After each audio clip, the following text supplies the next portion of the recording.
I was in Jeddah between 1987 and 1989. When I was there, it was about the middle of the recruiting process for the Mujahideen in Afghanistan. And people would come to me with no ties to either Saudi Arabia or to their own country. I said, I'm sorry, the law and regulations say they have to convince me they're coming back, and somebody who's going to the States on a trade mission doesn't know where he's going or why he's going, he's not going to get a visa. And Tveit went to the head of the consular section, Justice given name Stevens, and got the visas reversed.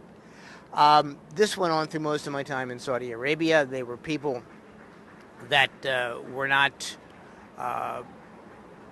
businessmen. They weren't people who were doctors, lawyers, or Indian chiefs. These were clerks. They were, one cut above maybe a gas station attendant. And every time I would refuse some of these characters, the Consul General J. Freres, who I believe did not work for the Department of State, insisted that if I wanted to keep my career in the State Department, I was going to issue the visa.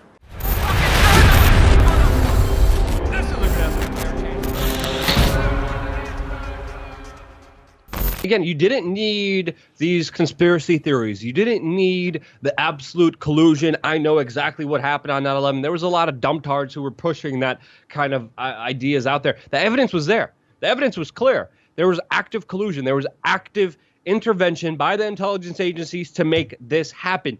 It was documented. There was evidence. There was whistleblowers. There was people who saw it. There was people who, again, proved it.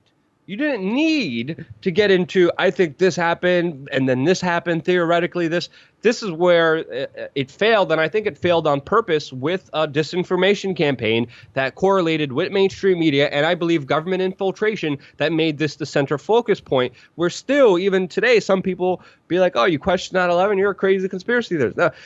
And again, those people are again, very much more rare than they ever have been because of the work, the hard work that we have to do, and the persecution and all the slander that we have to go through, pushing the actual evidence, pushing the actual information. You see any of this information, screen capture it, share this video, share the articles, share it with your friends, family members to get this discourse to be what it really should be about, instead of the traps that they lay out for us and push us towards that destroy movements. This movement has been destroyed, and I believe it has been destroyed internally from either just crazy people and also infiltration from outside to push all these crazy theories and to discredit a lot of the legitimate people, a lot of the legitimate evidence that, of course, people didn't look at because they looked at the sensational stuff. And that's why I believe the movement failed. But continuing on with the same trend, even 17 years later on, not much has changed, Jason. If you look at what's happening right now, everything has pretty much come full circle.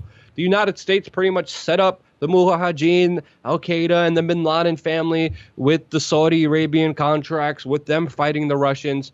9/11 happened, obvious, clear collusion between Al-Qaeda and U.S. intelligence agencies, and now today it is still happening. 17 years later, after 9/11, the United States military-industrial complex, the intelligence agencies, they are still today working with Al-Qaeda. This is why this is an important video. This is why we need to talk about this. This is why we can't repeat our history.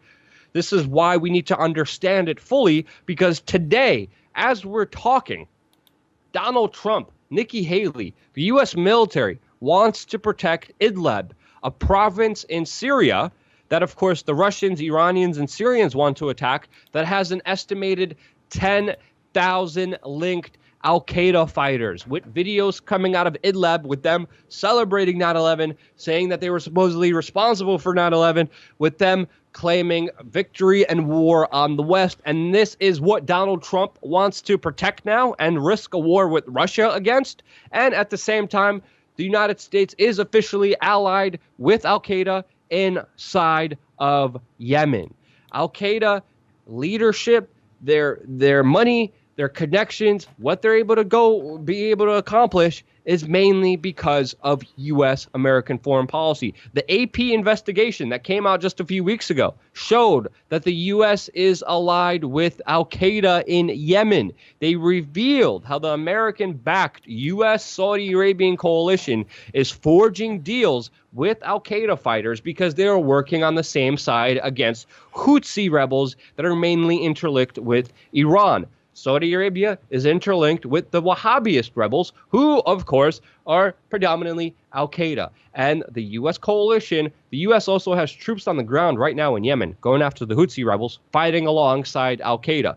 The Saudi Arabian coalition goes into Yemen, goes into a specific town. They say, okay, Al-Qaeda, we're going to pay you, leave this town. Al-Qaeda leaves this town, reorganizes, remobilizes, pushes their global efforts for global jihad.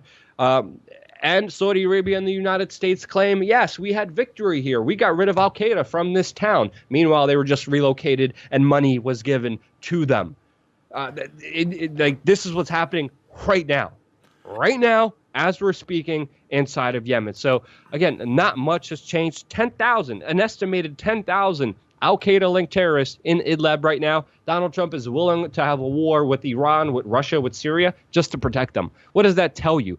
And there's even an article by Alternet that just came out that says, here's why Al-Qaeda may be stronger than ever 17 years after 9/11. Well, they're stronger than ever, and these radical Islamic terrorists exist because of the problem, reaction, solution, Hegelian dialectic that they're pushing on the American people. They need these boogeymen. They want these boogeymen. They want these terrorists who are going to Western countries and committing Western terrorist attacks, who are driving trucks into people, who are blowing themselves up. They need it and want it. The state operates with them cohesively, mainly because it justifies what they're trying to accomplish, and that is more power, more money, more control, more exaggerated foreign policy, military-industrial complex spending, because if it wasn't for them and the United States propping them up, we wouldn't have all the fake bullcrap that we have in our society shuffling away the majority of our money towards freaking fighting something that we're building up at the very same time. Do you guys see what's happening here? Do you guys understand what's happening here? This is more important than ever, and sadly,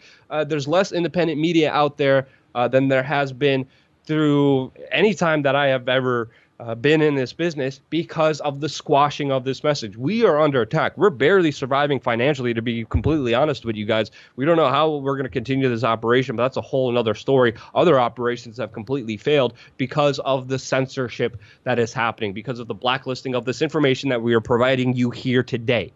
And this is important information. If you care about this country, you care about your freedom, you care about the United States, this is an issue that needs to concern you and everyone else. I don't care if you're a Trump-tard, if you're a libtard. It doesn't matter what you are. What matters is what is right and what is wrong, what U.S. foreign policy has done after 9/11, what it is continuing to do now.